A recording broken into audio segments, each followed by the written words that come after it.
non-chemical weed control is messy. You have to accept that your field is not absolutely pristine and weed-free. So we've got time now for a few questions. So does anybody like to kick us off? Yeah? Yeah, I'll go first. So, looking at the robotic weeding possibilities, we've heard from two speakers here that the real art looking forward in the agroecological solution to weed control is to take out those pernicious weeds but leave the beneficial ones behind to create diversity and also symbiotic relationship with the crop plant. But the robotic presentation was about removing every weed from the field other than the crop. So how do we make that robotic solution more sympathetic? How does it get more clever? Yeah, thank you. So there are already apps available that can distinguish different weeds from each other, and potentially you can program the robotic system to say that you want to take out certain leaf patterns, certain styles of weeds, so that you could leave. So you could just target maybe grass weeds in a crop and pick up so it works on, say, leaf blade height, leaf blade length versus width, and various algorithms amongst that.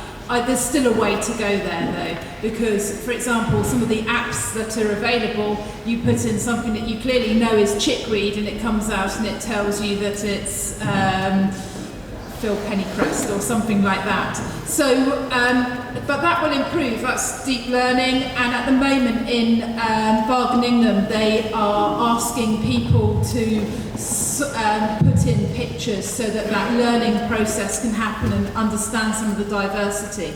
But that's definitely one of the situations that has to be improved, because I agree with the others, it's not about total control.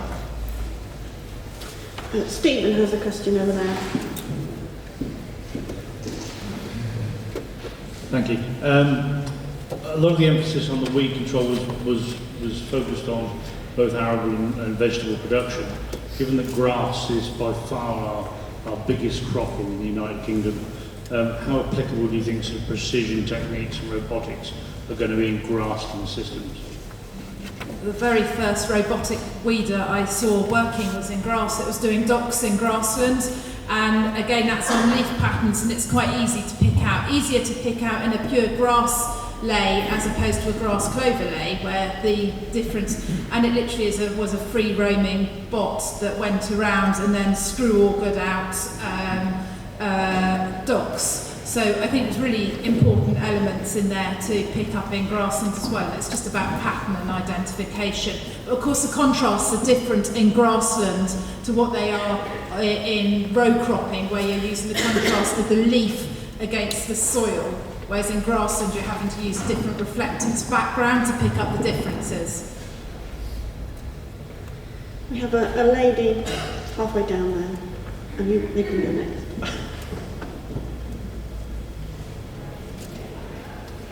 So I'm really interested in the co-cultivation. We know that that's been really successful in a number of crops. I wondered whether any of you had thought about, in addition to deliberate co-cultivation, but sacrificial co-cultivation. So putting in a sort of a second crop, or even something that would be closer to a weed species that would then you could take out more easily. I'd just like to add in some experience I had with sainfoin, which is a perennial forage legume, and we were looking at putting demo plots in, and they were quite weedy, and they were hand weeded, except we had a bit of a problem with staff, and they were half hand weeded, and the half that had not been hand weeded actually established a lot better than the completely clean one. So we had almost the opposite of a negative effect. We had a positive effect from the presence of the weeds, and that persisted right through for the whole of that cultivation year. So just an observation, but going back I wonder whether you thought about, for example, putting in something like a buckwheat that would clean itself out, as it were. Experimented for a couple of years with drone wheat, and immediately afterwards with buckwheat. You have to put on a very high rate of buckwheat grown in October and it grows about 150 millimetres high. And then by the time you get to the first frost in November, it disappears. But it does have allelopathic properties, and it does with phosphate, and it makes a hell of a difference to the crop that grows afterwards. But you're very restricted because you have to work it. You have to drill either the last week of September or the first few days of October, or it doesn't work, which makes it restricted. But that kind of principle, and there's something that the frost can take out, I think is very useful. Question at the front. So it's our last question because we're nearly at the end of the session. How can we sort of balance the view that with seed drills, you talk about row width being very important to sort of weed control. Going back 50 years ago, the row widths were about 4 inches. With modern drills, they're sort of 150, 200 mils, 6 to 8 inches now.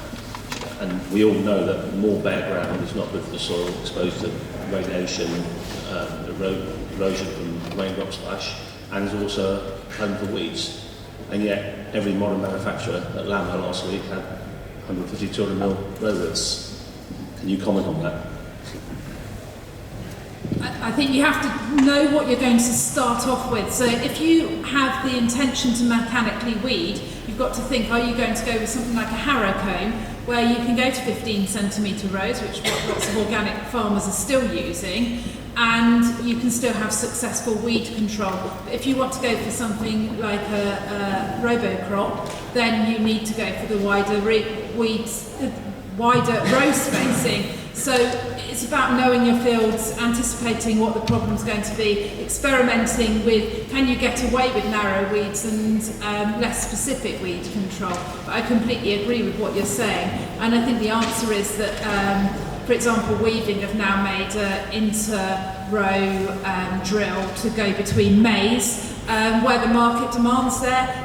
Someone will manufacture something, and whether that's sowing a companion species between, whether it was coso and white clover with wheat, which I've done before now, and that depends it's very seasonal on how well it establishes and whether it outcompetes. So you've got to kind of decide what you want to do. It's making a decision at that time. It's like, what's the best variety? What's the best row width?